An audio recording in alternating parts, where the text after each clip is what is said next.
As the first woman to hold this post, Magdalena Andersson has been re-elected Prime Minister of Sweden. After the first election, the politician resigned within a few hours. So, the Social Democrat Magdalena Andersson has been elected Prime Minister of Sweden for the second time within a few days. As with the first vote last Wednesday, the 54-year-old received the necessary support from Parliament in Stockholm in a new vote on Monday. Last Wednesday, she resigned just hours after the vote in a budget dispute. After Monday's vote, the previous finance minister will be the first woman to head a government in the Scandinavian EU country.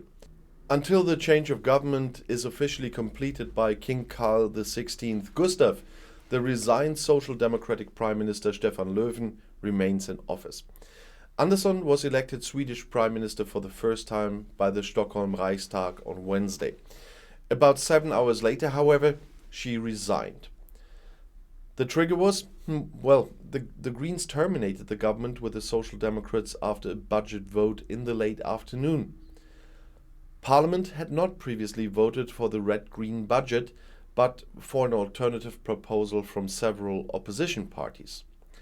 The right-wing populist Sweden Democrats were involved in this proposal for the first time, and that's a kind of a red rag for the Greens.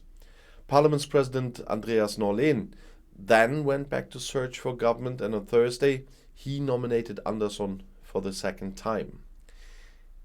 In the parliamentary vote on Monday, Andersson again had enough votes that no majority spoke out against her. As on Wednesday, it only just worked. Her Social Democrats voted for her as well as a non-party, while the Greens abstained from the Centre Party and the Left. With one exception, MPs from the rest of the opposition voted against her, which resulted in 173 no votes. 175 would have been necessary to prevent Andersson's election.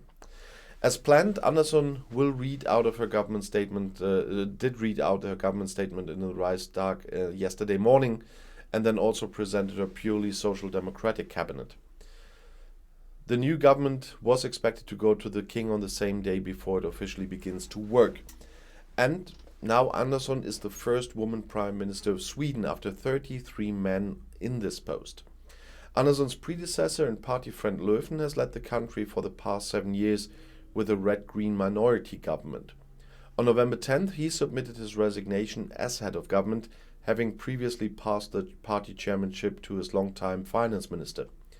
With this, he wants to ensure that Andersson can raise his profile in the months leading up to the next parliamentary election in September 2022. And I have to say, I wish we would have done that in Germany. I'll see you in my next video. Bis gleich.